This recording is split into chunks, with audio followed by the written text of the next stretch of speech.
और हीरोइन लाता है सब मोटा मोटा ले देगा, लगे गांव में से कोनो भाभी उठा के ले कौन। इन लोग लेवल का तो बातें छोड़िए, इन लोग का अजीबे लेवल रहता है भोजपुरी का। और जब यहाँ के भोजपुरी के हीरो जो होते हैं, जब हीरो गुंडा को मारते हैं ससुरा फिजिक्स अपना नियम भूल जाता है, पूरा ग्रेविटी भाड़ में गया, मारेगा से एक गांव से वो गांव में जाके गिरेगा। लेकिन ये भोजपुरी वाले इनका लेवल ही अलग है। ये गाएंगे भाभी के लिए, साली के लिए, भाभी हो हेंगन घूमो, साली हो तार हो। इसी में कहा गया है कि मीडिया की भी स्वतंत्रता है, मीडिया भी चाहे तो जो बोल सकती है, लेकिन हाँ आप दायरे में रह के बोलेंगे। आपको जहां आज़ादी दी गई है वहीं कहा गया है कि आप किसी को ठेस नहीं पहुंचाएंगे अपनी बातों से। तो मीडिया की भी स्वतंत्रता है। इसी स्वतंत्रता का फायदा उठाकर आज मीडिया जो है वो देश को चौपट कर रहा है। अगर आप मीडिया का फिलहाल का रूप देखेंगे तो सुशांत सिंह राजपूत, देखिए सुशांत सिंह राजपूत जी जो थे वो नेपोटिज्म के खिलाफ उठ के बहुत आगे आए थे। बहुत लोग को लगता है नेपोटिज्म क्या है, देखिए इसका मतलब होता है पक्षपात या भाई भतीजावाद। ये फिल्म इंडस्ट्री में बहुत ही ज्यादा होता है। जैसे श्रीदेवी तो रही नहीं, लेकिन हम कंफर्म कहते हैं कि उनकी बेटी हीरोइन हो जाएंगी। शाहरुख खान का बेटा हीरो हो जाएगा, जैकी श्रॉफ का बेटा हीरो हो ही गया, क्या नाम है उनका, कौन सा श्रॉफ, टाइगर श्रॉफ। ये क्या है, भाई भतीजावाद। इंडियन फिल्म इंडस्ट्री जो है हॉलीवुड ना, ये क्या है, हॉलीवुड नहीं बॉलीवुड। तो ये क्या चीज है, ये एक भाई भतीजा, यानी अगर किसी के बाबा या दादाजी अगर कुछ भी हीरो है ना तो उनको हीरो होना फिक्स है। आप इसका एकदम अच्छा एग्जांपल समझिए। एक क्रिकेटर विराट कोहली ने शादी किया अनुष्का शर्मा से। अनुष्का शर्मा हीरोइन है।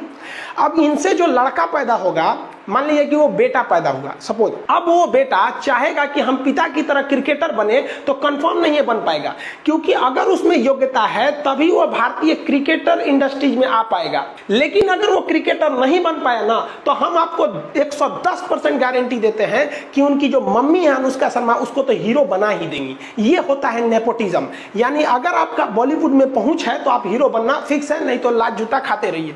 ऐसे नेपोटिज्म के खिलाफ हमारे सुशांत सिंह राजपूत बढ़ चढ़ के हिस्सा लिए और एक मुकाम तक पहुंचे।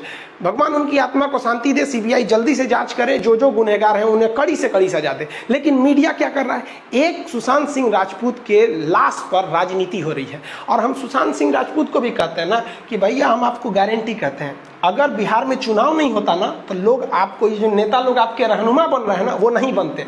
आप याद कीजिए जब आप केदारनाथ मूवी लाए थे, लोग आपको गालियां दे रहे थे कि लव जिहाद को बढ़ावा दे रहा है। यही व्यक्ति है ना कि हम गालियां दिए थे। आप उठा के केदारनाथ की जब मूवी आई थी तो नेट पे सर्च करिए, लोग इन्हें गालियां दे रहे थे। लेकिन अब क्या है, चुनाव है तो सब चीज कर दोगे, वो अलग मैटर है। इसमें कूद गई ई बहन जी, कंगना रनौत, इनके साथ भी गलत हुआ। कैसे गलत हुआ कि भाई इन्होंने अभिव्यक्ति की आजादी है, इन्होंने खुल के कह दिया कि भाई हमारे अनुच्छेद 19 का 1 कहता है कि आप आजाद हैं बोलने के लिए। तो मीडिया भी जहर उगल रहा है, उसको कोई मतलब नहीं है कि जीडीपी -23%, 23.9 चली गई, उससे उसको कोई बहस नहीं है। डेली एक दिन में कोरोना 1 लाख मरीज जा रहे हैं, ये सब उसके लिए मायने नहीं रहे, क्योंकि उसे अभिव्यक्ति की आजादी है। ई बहन जी को भी आजादी था, उठी तो सीएमए के से पंगा ले ली, बस सीएम साहब उठे तो भाई एमसीडी जो बीएमसी है उसको रिपोर्ट थमा दिए। बीएमसी ने कहा कि इनका घर का जो डिजाइन है ना, वो बाथरूम यहाँ होना चाहिए, इधर बना दिया है, पार्किंग नहीं होना चाहिए, ये कर दिया। 24 घंटा का अल्टीमेटम देके तो आर्टिकल 19 का 1 मीडिया की स्वतंत्रता इसी में है। लेकिन ऐसा नहीं है कि आप कुछ भी बोल सकते हैं। इसमें कहा गया है कि एकता अखंडता के खिलाफ नहीं बोल सकते हैं, सुरक्षा के खिलाफ नहीं बोल सकते। इसी में एक मोरल, किसी से अभद्र भाषा का प्रयोग नहीं कर सकते हैं। इसी में रिपब्लिक टीवी वाले को पकड़ लिया, जो ड्रग दो चिल्ला रहे थे, उसको उन्होंने उद्धव ठाकरे मुख्यमंत्री को बोल दिया। उन्होंने कहा कि भाई हमारे सम्मान के खिलाफ बोल दिए आप, मोरल के खिलाफ नहीं बोलना चाहिए। तो इनको मीडिया को भी स्वतंत्रता। अगर आप देखिए अभिव्यक्ति की स्वतंत्रता का दूसरा दुरुपयोग तो ये भोजपुरी वाले लोग कर देते हैं। भोजपुरी वालों ने लेवले गिरा दिया है सब पूरा। हर हिंदी फिल्मों में गाना बनता है तो हीरो गाता है हीरोइन के लिए, हीरोइन गाती है हीरो के लिए। लेकिन ये भोजपुरी वाले, इनका लेवल ही अलग है। ये गाएंगे भाभी के लिए, साली के लिए, भाभी हो हेंगन घूमो, साली हो तार हो, मतलब ये ऐसा गाना बर्बाद करते हैं। देखिए ये समाज के लिए एक दीमक बन चुके हैं।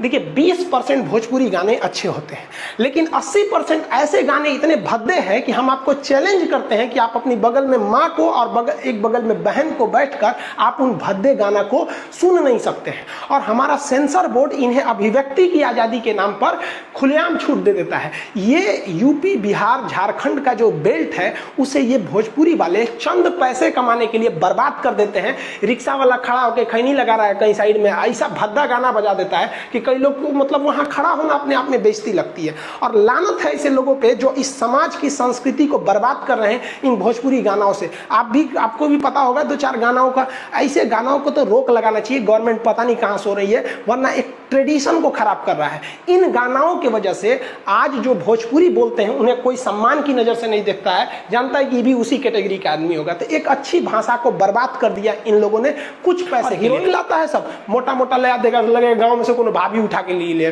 कौन। इन लोग लेवल का तो बातें छोड़िए, इन लोग का अजीबे लेवल रहता है भोजपुरी का। और जब यहाँ के भोजपुरी के हीरो जो होते हैं, जब हीरो गुंडा को मारते हैं ससुरा फिजिक्स अपना नियम भूल जाता है, पूरा ग्रेविटी भाड़ में गया, मारेगा से एक गांव से वो गांव में जाके गिरेगा।